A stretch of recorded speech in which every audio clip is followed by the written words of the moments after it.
The world is too small, our wisdom too limited, our time here too short to waste any more of it in winning fleeting victories at other people's expense. The Clinton Global Initiative, which brings philanthropists and CEOs together with nonprofits to make concrete commitments aimed at some of the world's toughest problems. Almost 10 years in, they have leveraged billions of dollars in assistance in more than 180 countries. CGI was designed to tackle big global challenges in bite-sized pieces, with the conviction that regardless of size or scope, our problems will yield to concerted action and innovative partnerships of individuals, NGOs, businesses, and governments. We have to now find a way to triumph together.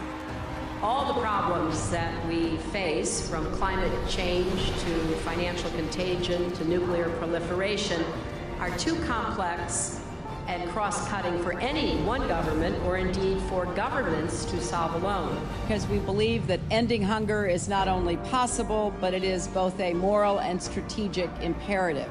Hillary Clinton is trying to shift the spotlight to global warming, the presidential contender unveiling her plans to combat climate change. Together with innovative partners from the public and private sectors, we're working to make homes, universities, and cities more energy efficient. We share a common future, and we are here to find common ground. Women must be empowered.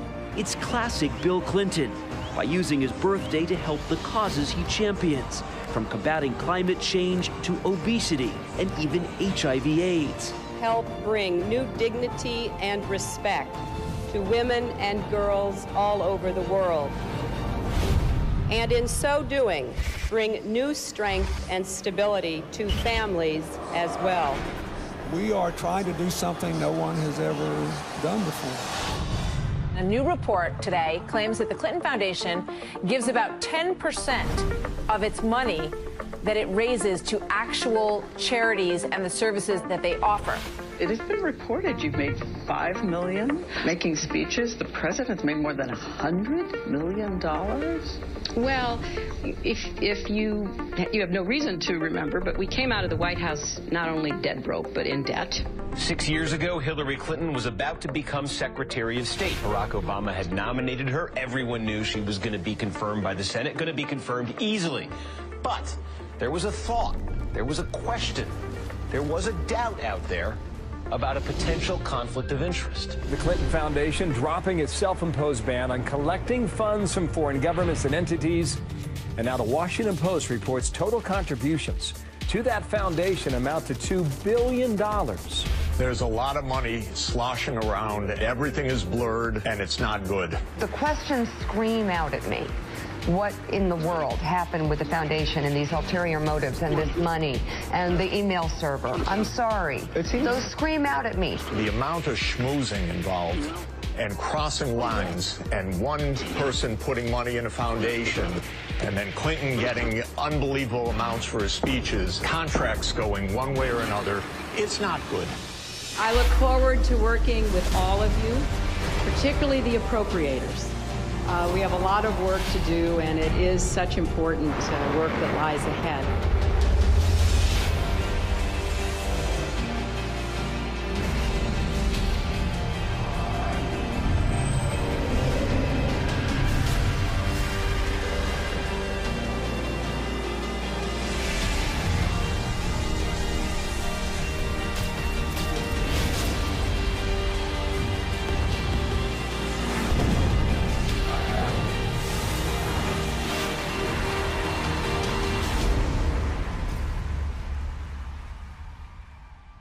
We did this with a very simple strategy.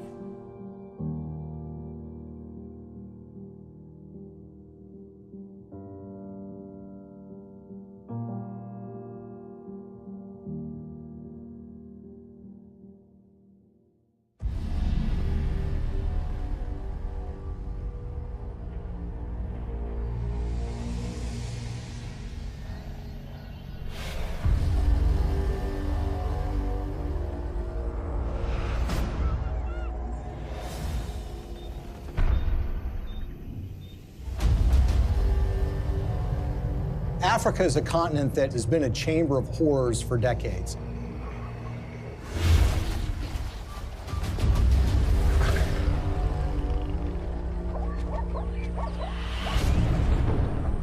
it's really not the fault of the African people. It's largely a result of the kind of system that's been perpetuated there. You have these oligarchs which dominate these countries that oftentimes have natural resources that can be very lucrative. And these oligarchs strike deals with foreign corporations or foreign governments who in effect prop them up and put them in power. And in exchange, these oligarchs give these entities access to rich mineral deposits. And the Clintons, you would expect to be opposed to this sort of thing, and that's at least what their language does. Our countries have deepened our cooperation on many issues, including good governance and transparency, energy, regional security, and advancing peace and development in the Niger Delta. The problem is, their words are different from their actions. Rwanda has clearly taken an impressive trajectory of development, and the people here still think Kagame is the man to take them to another level. President Paul Kagame has walked all around the crowd, thanking the people for electing him unopposed as chairman of the RPF or president of the RPF for another 7-year term. But his critics say that far from entrenching democracy in Rwanda, he's actually eroding it by silencing his opposition.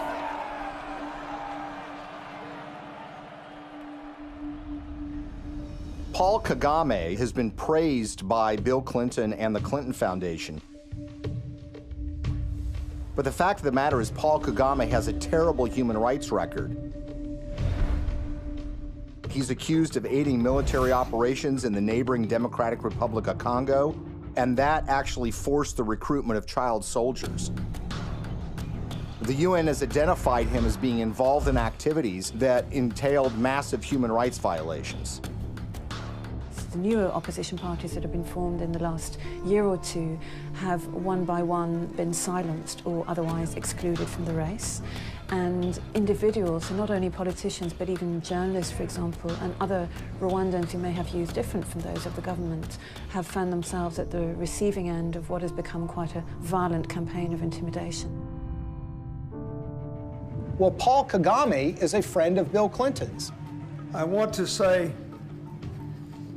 a special word of appreciation for the leadership of President Kagame. I'm greatly humbled to receive this Clinton Global Citizen Award. He's actually given awards by Bill Clinton for his conduct as the leader of that country, and they regale him as a great military leader. This is the sort of legitimization that we don't want of these kinds of dictators and leaders. That's the kind of legitimization that the Clintons have engaged in. And they've done it in a way that creates commercial opportunities for donors and friends and allies who want to do business in Africa.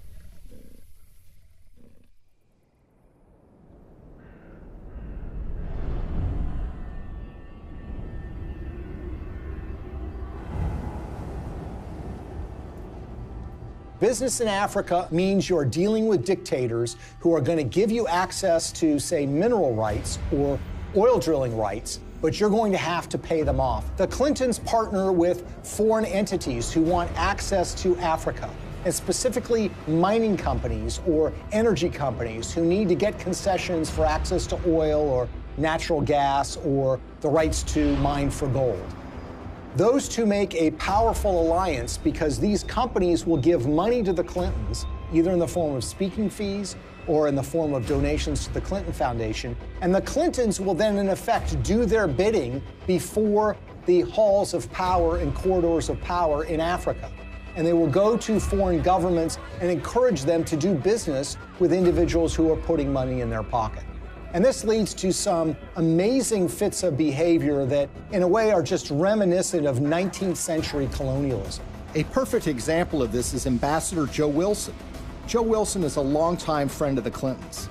In fact, he endorsed Hillary Clinton in the 2008 presidential election. And it was also thought that he might become a senior official in Hillary Clinton's State Department. But the fact of the matter is Joe Wilson was up to something far more nefarious during Hillary Clinton's tenure as Secretary of State. In 2009, shortly after she became Secretary of State, when Wilson was the vice chairman of a company called Jarch Capital, they took out a 50-year lease on 400,000 hectares in South Sudan. South Sudan was in the middle of a civil war, and this lease was actually signed with warlords who were involved in the civil war. These individuals who were engaged in massive human rights violations, including the massacre of opponent tribes. And basically what Joe Wilson was engaged in was something called investing in sovereignty changes. They were basically cutting deals, lucrative deals, worth potentially hundreds of millions of dollars with these warlords. And the expectation was simple. These warlords would take power, then they would give them access to these lands where they could make huge amounts of money exploring for natural gas, exploring for oil, and for mineral rights. Ambassador Joe Wilson isn't the only Clinton friend and foundation donor who was working in war-torn countries. Swedish mining investor Lucas Lundin has pledged $100 million to the Clinton Foundation. He did that in 2007. And his most lucrative mining operations are in the war-torn country of the Democratic Republic of Congo. This is a country that perhaps has the most horrific human rights situation on the face of the earth. By the time Lucas Lundin made his $100 million pledge to the Clinton Foundation, his Congo operation was making, quote, staggering profits, end quote, according to his own financial statements. His overall capitalization was $20 billion. But for those profits to remain staggering, U.S. policy under Hillary Clinton had to remain unchanged. That's a problem. Hillary Clinton, as a senator back in 2006, supported something called the Congo Relief, Security, and Democracy Promotion Act. As the law's name implied, the goal was to bring reform to Congo. That's not something that Lucas Lundin would want. So in 2009, when Hillary became Secretary of State, she reversed course 180 degrees and went from supporting reform in Congo to supporting the status quo, which is exactly what Lucas Lundin would want, who of course had committed $100 million to the Clinton Foundation. But Congo isn't the only scandal-plagued country where Clinton benefactors have made millions. Africa's most populous nation, Nigeria, is full of promise, but fulfilling that promise is sometimes a struggle. Plagued by corruption and mismanagement, the resource-rich country has a poverty rate of over 50%. Look at a country like Nigeria, which is really a cesspool of corruption. In fact, people will say it is perhaps the most corrupt country in the world.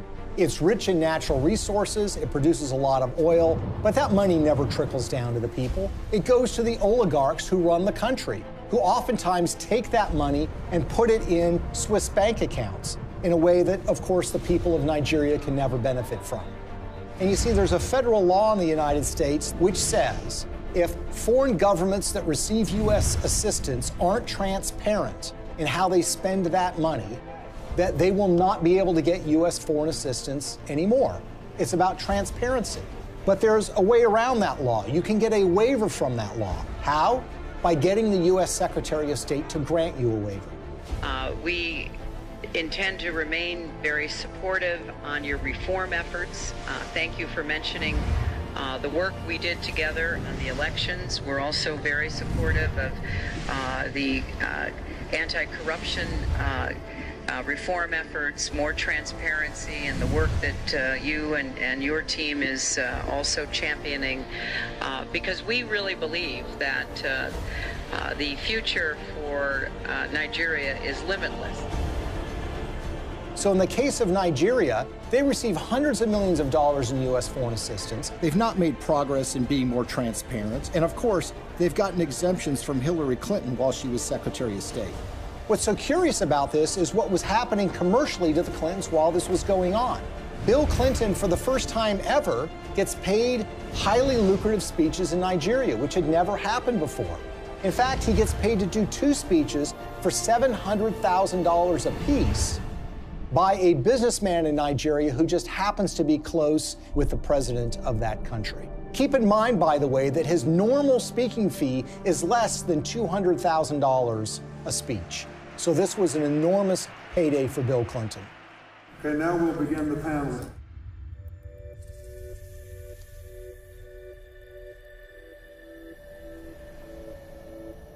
One of the pinnacles of power in that country is a gentleman named Gilbert Chagoury.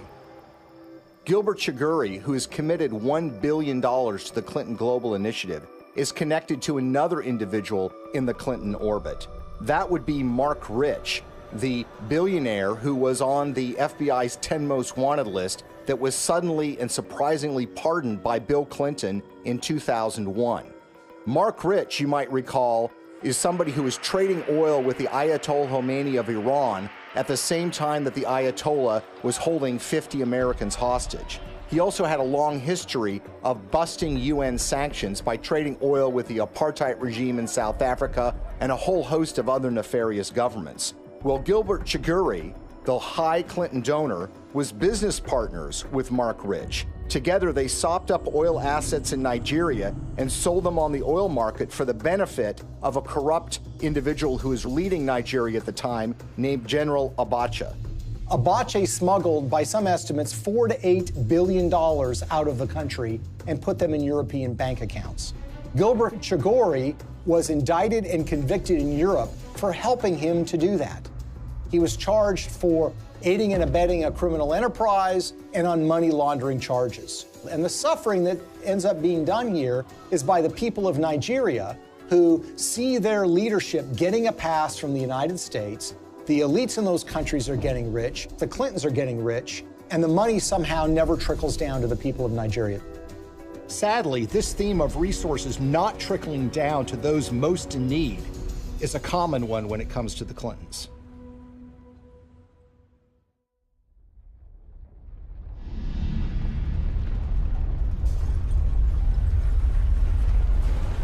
As we told you at the start of tonight's program, a major magnitude earthquake has hit the island of Haiti in the Caribbean. The quake measured around 7 points on the Richter scale, and its epicenter fell just 10 miles from the capital, Port-au-Prince. Haiti's ambassador to the U.S. has described the event as a catastrophe of major proportions. So far, we have no information regarding the casualties. The war is coming to an end! It was a big earthquake. It lasted like 15 seconds, I think. Probably the most devastating humanitarian crisis that Hillary Clinton faced during her tenure at the State Department was the tragic earthquake in Haiti. It happened in January of 2010, and literally in a matter of seconds, 250,000 people were estimated to have died, and a large portion of the Haitian infrastructure and economy was just decimated. It was a crisis on a massive scale. The United States is offering our full assistance to Haiti and to others in the region. We will be providing both civilian and military disaster relief and humanitarian assistance, and our prayers are with the people who have suffered, their families, and their loved ones. In the days and weeks that followed the earthquake in January of 2010, Hillary Clinton made visits to Haiti. And here's the latest on Haiti. U.S. Secretary of State Hillary Clinton arrived in Port-au-Prince just about an hour ago. She is the highest-ranking U.S. official in Haiti right now since Tuesday's earthquake. She's meeting with Haitian leaders and international officials to discuss the rescue and relief efforts.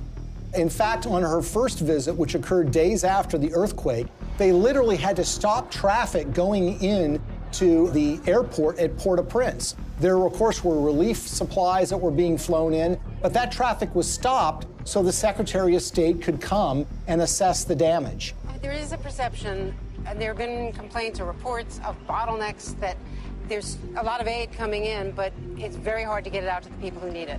That's just not true. The aid is coming in, we're getting it out, there's just not enough of it yet. She flew in with her political aides on a large federal airplane. She landed at the airport. She made a large press conference, made statements about her commitment to rebuilding this country, and then she was soon whisked away, headed back to Washington, D.C. Theirs is a city in ruins, a country which can do little but wait for help to arrive. The international community responded in the way that you would expect it to. That is, large amounts of money were committed, up to $13 billion from international relief organizations. And of course, you had the official role of the State Department, which would be point on U.S. taxpayer dollars going to Haiti for the purposes of relief. I want to assure the people of Haiti that the United States is a friend, a partner, and a supporter. Hillary Clinton's State Department would oversee the reconstruction effort, with Chief of Staff Cheryl Mills responsible for the allocation of U.S. tax dollars through USAID. And Bill Clinton, already appointed Special Envoy to Haiti for the United Nations, was named co-chair of the Interim Haiti Recovery Commission, along with a former Haitian Prime Minister. I hope that it will be rebuilt in a much stronger and more sustainable way, and I think the Haitians want that. So this was clearly a Clinton operation from the beginning.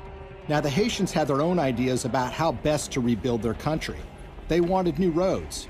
They wanted buildings rebuilt. And that's what you would expect. This is how you recover from an earthquake. The problem is that the Clintons had their own agenda, the interests of major donors who had a vested interest in spending that money in Haiti in ways that would benefit them. And so you immediately had this clash between the Haitians and the Clintons. And Haitians complained almost immediately that they were shut out of the decision-making process, that it was really Bill Clinton and a few of his friends that were calling the shots in the IHRC. And they made some monumentally bad decisions that not only didn't benefit the Haitian people, but ended up putting money in the pockets of major Clinton donors who had economic stakes in Haiti. We have been united behind a single goal: making investments in this country's people and your infrastructure. So it's a classic example of what some people call disaster capitalism. Disaster capitalism in that a natural disaster creates opportunities for rebuilding to take place, but also for self-enrichment to take place. And if you look at the Clintons and the promises that were made and the results that actually followed, it is a tragic story of crony capitalism gone awry.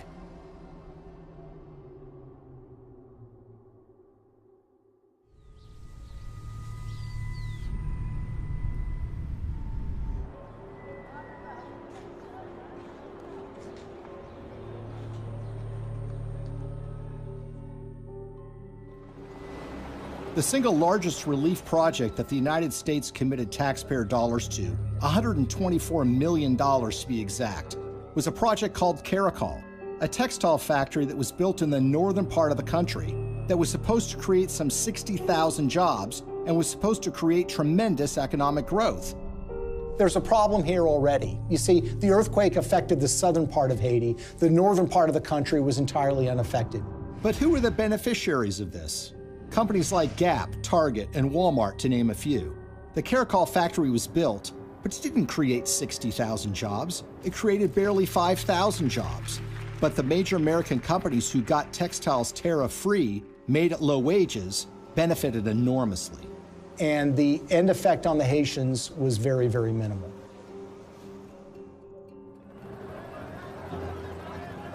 If you look at some of the infrastructure projects that were undertaken, the Clintons had very grand plans to build large tracts of homes, and there were contractors that were selected for those projects. Sometimes the contractors had experience, sometimes they did not.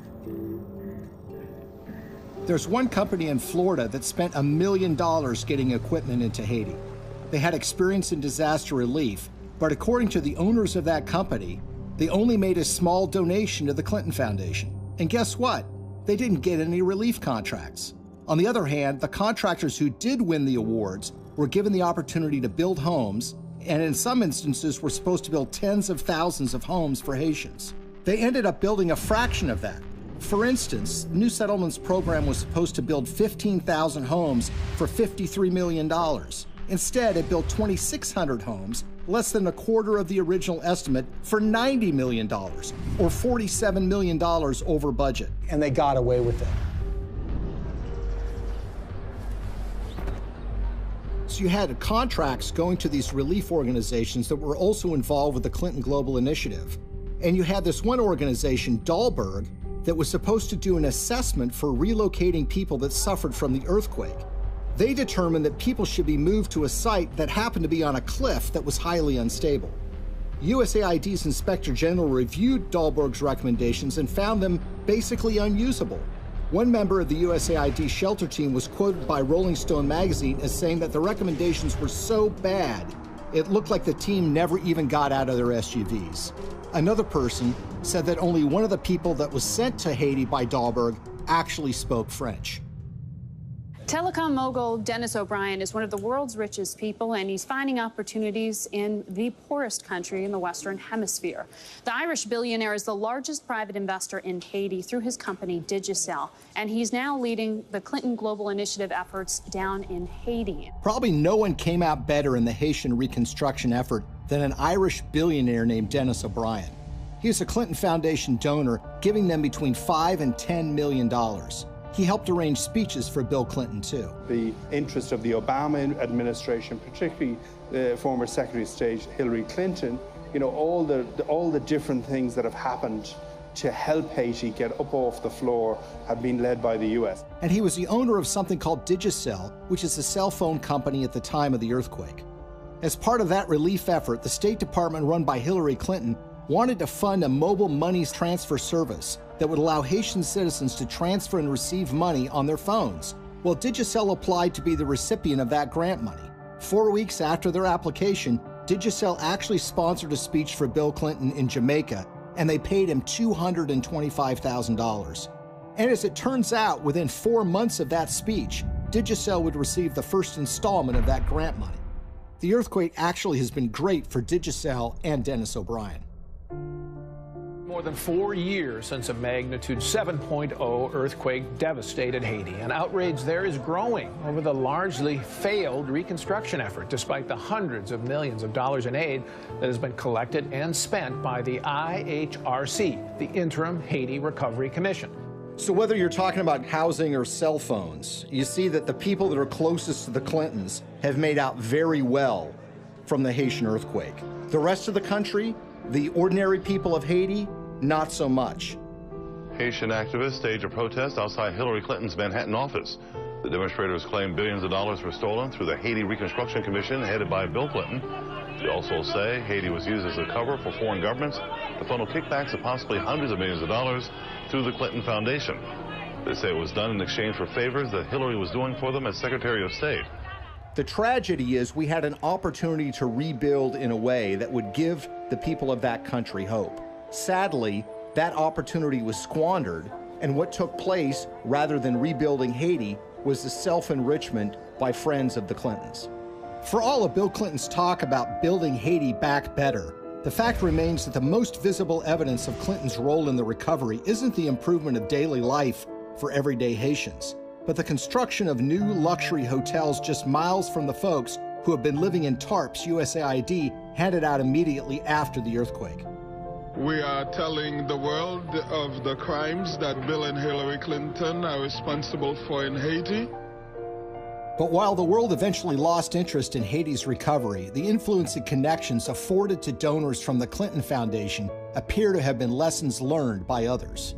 So how much do connections to the Clintons matter when you're talking about Haiti? Consider the case of gold mining.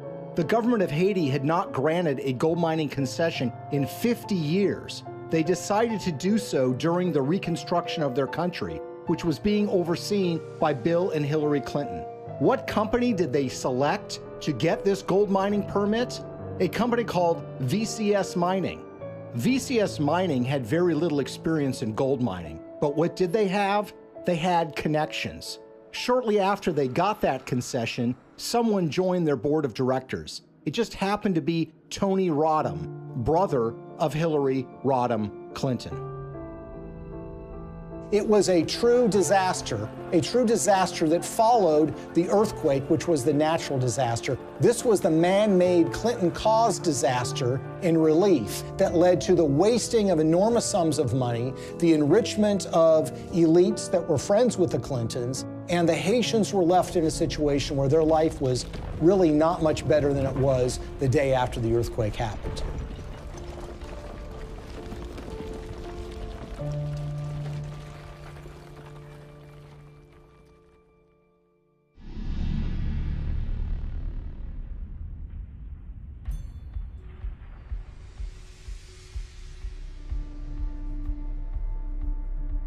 An ambitious pipeline is firing off a war of opinions. Environmental activists marched in Washington today to protest plans for the Keystone XL oil pipeline. A $7 billion project to transport 800,000 barrels of tar sands oil a day from Canada down to the Gulf Coast. In Washington, a showdown on the Senate floor today over the Keystone XL pipeline. The vote to approve the controversial pipe project has big political implications. The pipeline would create 20,000 jobs, but opponents say the environmental risk is too great. One of the touchstones of the climate change debate has been the Keystone XL pipeline. It's designed to carry oil from Canada through the United States to refineries in Louisiana and in Texas. The environmental movement has wholeheartedly rejected this deal from the beginning because they believe that it's going to further contribute to the problems of climate change. Pipeline. 1. We are the people. 2. You can't ignore us. 3. Now, you would think that the Clintons would be opposed to the Keystone XL pipeline deal because of those concerns. And perhaps they might be, except for one or two problems, or should I say 1 or 2 million problems. You see, when Hillary Clinton became Secretary of State in late 2008, there was already an issue related to the Keystone XL pipeline sitting on her desk. She was going to have to sign an environmental and economic impact statement and decide whether the Keystone XL pipeline should go forward.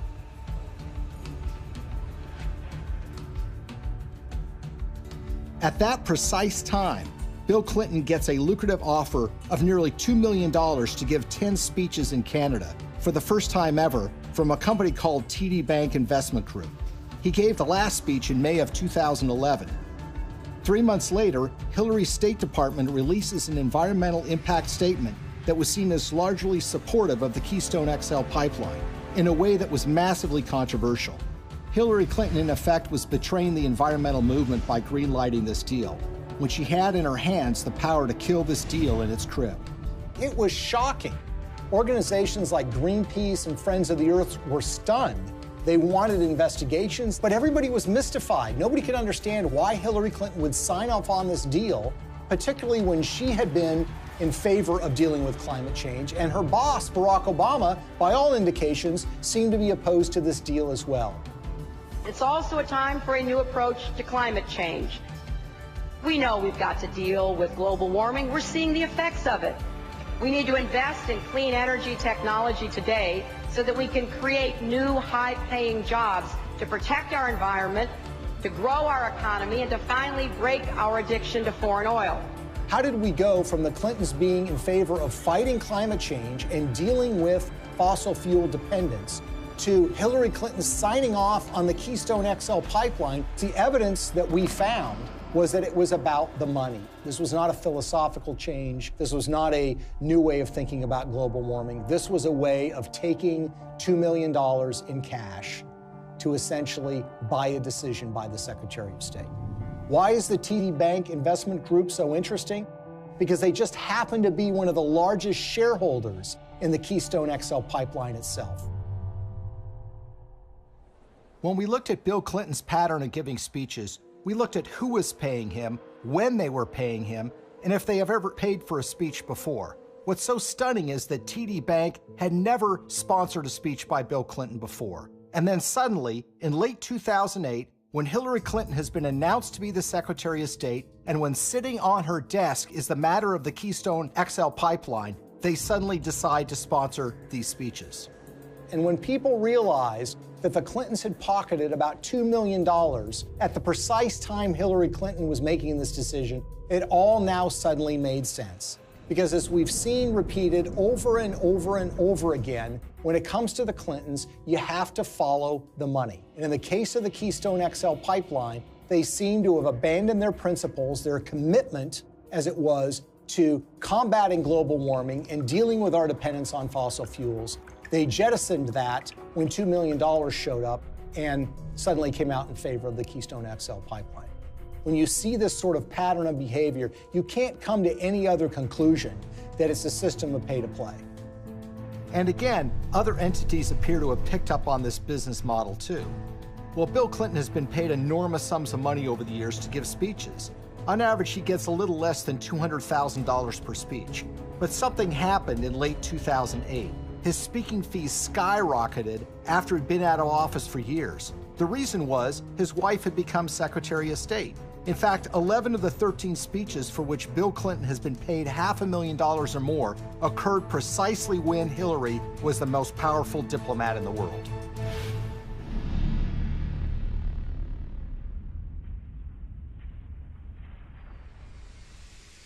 You will never contribute to an organization that will give you a higher probability of having your good intentions turn into real positive changes in other people's lives. That will give you a better chance than what you've done here tonight. His single biggest speech payday came from the Swedish telecom company Ericsson.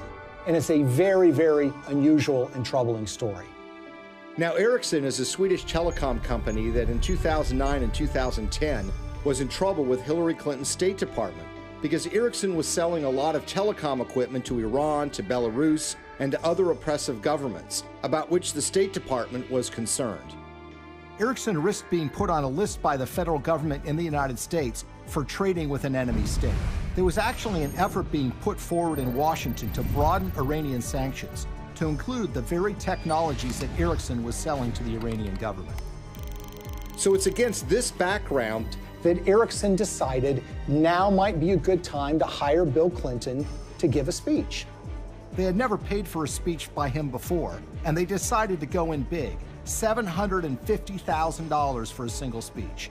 7 days after he gave that speech, Hillary's State Department came out with a statement which said, "We are not going to broaden sanctions on Iran to include technologies like telecom. We're going to rely and expect companies like Ericsson to police themselves." It was a massive win for Ericsson. Ericsson was able to avoid having to deal with a regulatory battle in Washington, giving up contracts that were highly lucrative in these countries, and being put on a list that would create an enormous diplomatic problem for them, all because essentially they paid Bill Clinton to give a speech for $750,000. Will you continue to give speeches? Oh, yeah. I got to pay our bills.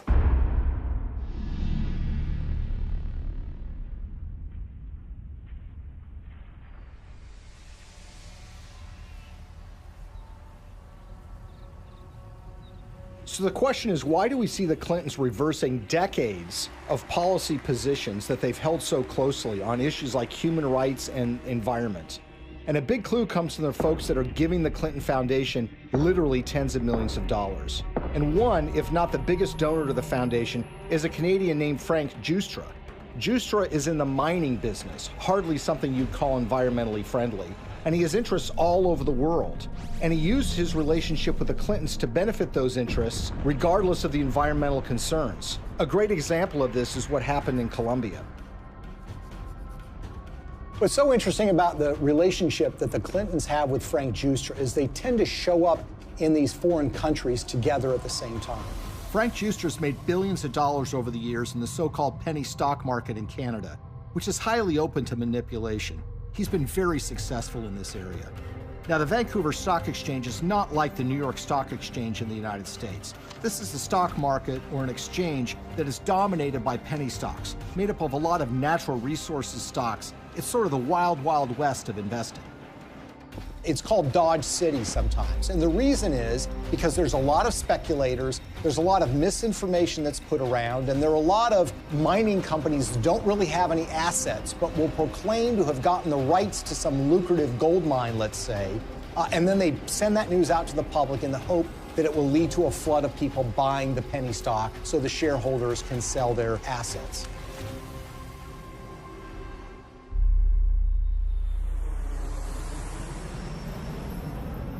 So in June of 2010, Bill Clinton and Frank Giustra fly to Bogota, Colombia. And who arrives there at roughly the same time? Secretary of State Hillary Clinton. The big thing from the news conference was where Bill and Hillary were dining the other night in Bogota. I had a chance to talk to about her dinner experience in the Zona Rosa, and here's what she had to say. Dinner was good? It was excellent in every way. So it was like eating in the States, but eating in Bogota. Well, it was a real treat to be in Bogota and to be with people who love this city so much, including my husband. Now, in her memoirs, Hillary Clinton says that this is just a happy coincidence. But when you see what follows, you realize that this is no coincidence. The following morning, Bill Clinton has a breakfast meeting with the outgoing president of Colombia, President Uribe. Then, like a tag team, Secretary of State Hillary Clinton has a noon lunch meeting with him, and she grants him several favors, including technical agreements that the Colombian government wants. In the days that follow, something dramatic happens. Frank Giustra has 3 companies that get major concessions from the Colombian government: Pacific Rubiales, Petroamerica, and Prima Colombia Properties. One of those, Prima Colombia Properties, gets a concession to cut timber in a rainforest in Colombia along the Pacific coast. And that timber is not intended to export to the United States, but is intended for export to China. There's an outrage and upset environmentalists who realize what's going on, and eventually that permit is yanked by a future president of Colombia, but not before Frank Giustra's company is able to profit from cutting down these rainforests, which again is a behavior that runs so contrary to what the Clintons profess to be in favor of. We all know that in order to build low-carbon economies of the future, we need sustainable forests. I also know the future of our planet depends on healthy, standing forests. They have talked about the problems of deforestation. They've talked about the problems of the need for successful growing forests to mitigate carbon dioxide in the air. And yet, when this commercial opportunity was presented to a major donor of theirs, they seemed to be very much supportive of that and, in fact, helped to get him those concessions. He deserves the credit for this. This was his idea, not mine, and he raised the money. And it's an astonishing achievement. My job is to make sure that it's not in vain, that he gets the return on his investment and his compassion and his commitment. The Clintons appear to have changed their stance on issues even more significant than the environment, in ways that benefit those who have put money in their pockets.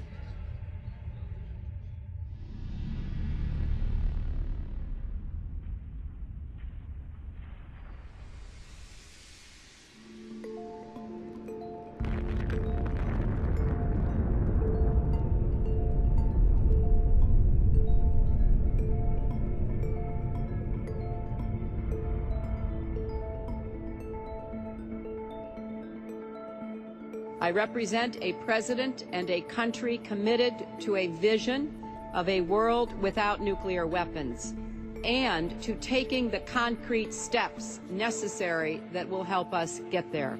The Indian nuclear deal, I think, is so troubling because this is a core national security issue. One of the signature achievements in foreign policy for Bill Clinton was pushing the Test Ban Treaty and the Non-Proliferation Treaty. Today in New York, the United Nations General Assembly voted overwhelmingly to adopt the Comprehensive Nuclear Test Ban Treaty and open it for signature later this month. The NPT has been sort of the holy grail when it comes to nuclear disarmament, something that the Clintons have been supportive of, not just for years, but for decades. That was all thrown asunder in 1998 when the Indian government tested nuclear weapons underground. India's action threatens the stability of Asia and challenges the firm international consensus to stop all nuclear testing.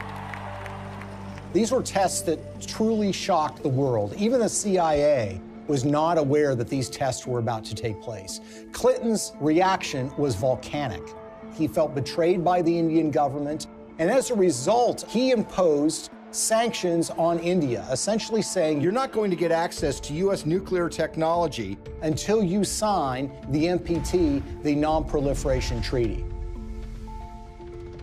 In 2005, the Indian government wanted to get these sanctions lifted.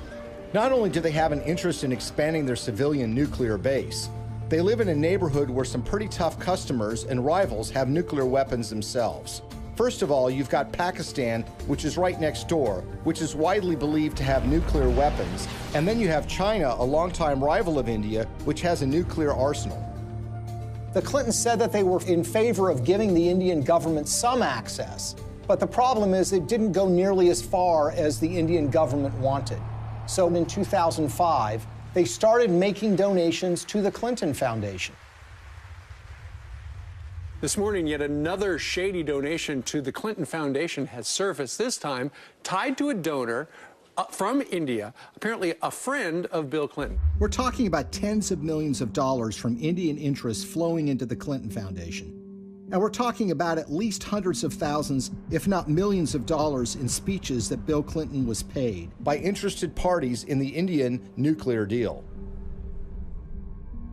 Amar Singh, according to Clinton disclosures, has given between $1 and $5 million to the Clinton Foundation in the push to get them to support Indian access to nuclear technology. He's a member of parliament who has gotten in fistfights on the floor of the parliament, who's been charged with bribing members of parliament to get certain pieces of legislation passed.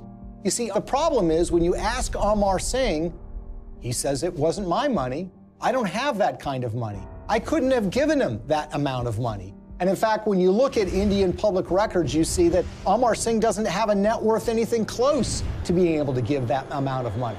So where did the money come from? Well, sometimes the most obvious answer is the correct one. Sant Chhatwal is an Indian businessman who has been close to the Clintons for years. He pledged to raise $5 million for her 2008 presidential campaign. And Bill Clinton was at his son's wedding. They actually named him as a trustee of the Clinton Foundation. When Hillary Clinton was first running for the Senate in 2000, Sant Chhatwal was in trouble with a federal agency called the Federal Deposit Insurance Corporation. He basically owed them millions of dollars from unpaid loans. Well, in 2000, Chhatwal throws a fundraiser for Hillary Clinton, and he brings in $500,000. A few months later, with Bill Clinton still president of the United States, Sant Chhatwal's case with the FDIC was abruptly settled for a mere $125,000. So basically, the federal government got pennies on the dollar. He would actually go on to plead guilty for funneling $180,000 in illegal campaign contributions to Hillary Clinton, among others. And no one seems to have made the connection. Well, maybe one reason no one made the connection is because the Clinton Foundation mysteriously erased any mention of Sant Chhatwal from the website once he had admitted to his illegal activity. So here we are years later, and we've got this donation in a guy's name who swears he didn't actually make the donation. And you've got this longtime Clinton benefactor who actually gets the highest civilian award in India because of his role in changing Hillary Clinton's mind on this nuke deal. Sant Singh Chhatwal says he's worked with everybody and even laid the foundation of the Indo-US nuclear deal. So the Indian government says that they've given you this award for your role in pushing the Indo-US nuclear deal forward. How exactly would you describe the role you played in this? Well, I can tell you Indian nuclear power deal. If you look at it, I'm the first one. I laid the foundation. On the eve of the vote in 2008 to approve Indian access to U.S. civilian nuclear technology, Amar Singh, who barely knows Hillary Clinton, had a 2-hour meeting with her where they discussed the Indian nuclear deal. Amar Singh says that the dinner meeting resulted in her telling him that she was supportive of the deal and that she was making efforts to make sure that the deal did get through. And lo and behold, by 2008, Hillary Clinton was fully in support and in favor of this policy in a way that was a complete reversal of the position that she had taken before. In other words, the flow of money had led the Clintons to change their positions on the Non-Proliferation Treaty, and specifically, India getting access to U.S. nuclear technology.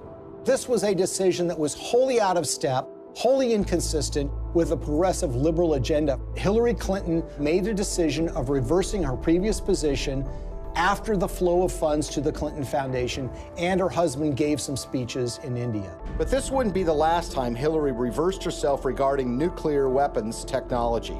Shockingly, Bill and Hillary would end up receiving money from folks that were looking to make something happen a lot closer to home.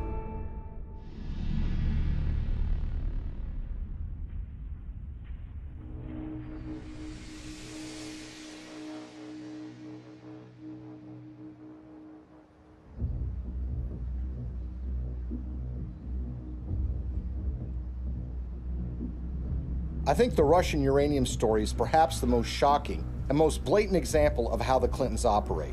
This is a story about the Russian State Nuclear Agency, American uranium, $145 million in cash, and the Clintons. At the end of the day, this is a story about buying influence and selling influence. The Clintons are the sellers of influence, the Canadian investors and the Russians are the buyers.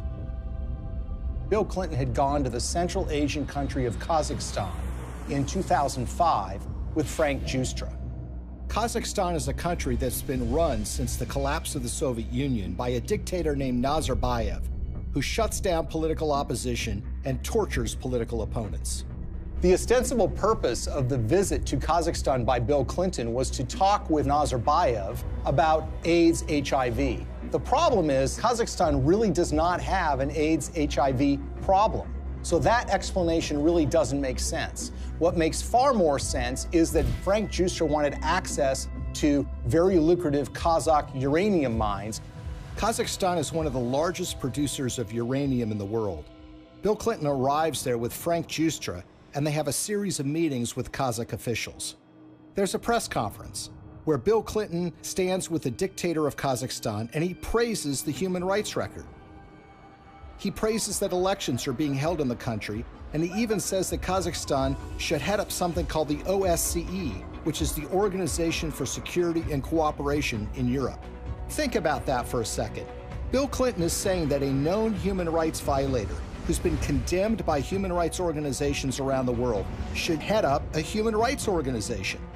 They go from a press conference to a dinner where Frank Giustra, Nazarbayev, the dictator of Kazakhstan, and Bill Clinton meet and talk. Well, 2 days after that meeting, Frank Giustra finally gets his uranium concessions worth hundreds of millions of dollars. A couple of weeks after that, Bill Clinton gets his $30 million from Frank Giustra, the first payment in what will become more than $100 million in pledges and commitments and donations made by Frank Giustra. So it's really, in a way, a simple story in that they all are walking away from the table with something that they want. Nazarbayev is getting the legitimacy of an ex-president, saying what a nice and kind leader he is. Frank Giustra gets his uranium concession, and Bill Clinton and his foundation get cold, hard cash. Now let's move to chapter 2 of this story, which is even more sinister. You see, the international uranium market is very competitive. The Kremlin sees dominance and control of the uranium market as a source of national power. Frank Giustra takes that uranium concession he got in Kazakhstan and puts it into a company in a so-called reverse merger, which was one way for a private company to go public to form something called Uranium One.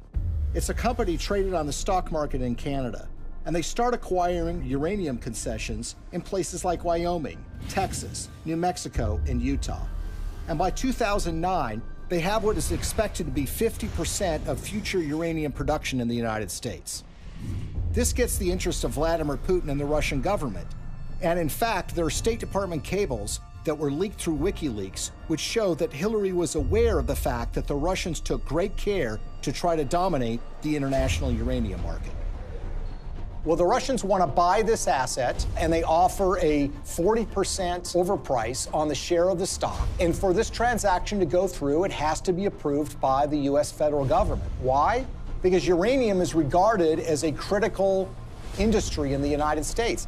After all, this is used for our civilian nuclear reactors and goes into nuclear weapons. So it goes before the federal government, where it needs to be signed off by a series of federal agencies, including the Secretary of State, Hillary Clinton. As Hillary Clinton is contemplating this, shareholders in Uranium One, including Frank Giustra, have sent more than $145 million to the Clinton Foundation. The chairman of that company at the precise time is a guy named Ian Telfer, who is also making donations to the Clinton Foundation, as is Frank Holmes, who is another major Uranium One shareholder. And Hillary Clinton, who has a record of opposing precisely these kinds of deals, comes out and says, you know what, I think this is a good deal. Let's let Vladimir Putin take control of what is now 20% of U.S. uranium production. Bill Clinton and Hillary Clinton are the only figures in American politics who are willing to do this deal and who could actually pull it off. because they had a reputation that runs so contrary to what they're doing. I mean, this is what the Clinton Foundation does, right? This is what they talk about politically, their support for human rights, their concerns about proliferation, their concerns about issues related to Russian aggression. There's no doubt that when Putin came back in and said he was going to be president, that did change the relationship. We have to stand up to his bullying. And what's so interesting when you consider this uranium deal are the actions of a small Canadian investment firm called Salida Capital. Salida Capital, in 2010, as this deal was going down, committed to give millions of dollars to the Clinton Foundation, and they also sponsored a speech by Bill Clinton in Canada. Salida Capital is also the name of a wholly owned subsidiary of Rosatom. Who is Rosatom? Well, this is the government agency in Russia that controls their nuclear arsenal, that built nuclear reactors in Iran, and engages in nuclear technology exchanges with rogue countries like North Korea. What this means, in essence, is that the Russian government, specifically Rosatom, was funneling money through a subsidiary directly to the Clinton Foundation. But the payday didn't end there. 4 months before Hillary Clinton's State Department would sign off on the Russian purchase of Uranium-1, Bill Clinton got paid $500,000 to give a single speech in Moscow. He was being paid by a firm called Renaissance Capital, which has a long history of association with Russian intelligence services. What makes this speech stand out is not only the timing of when he's being paid, but the amount that he's being paid.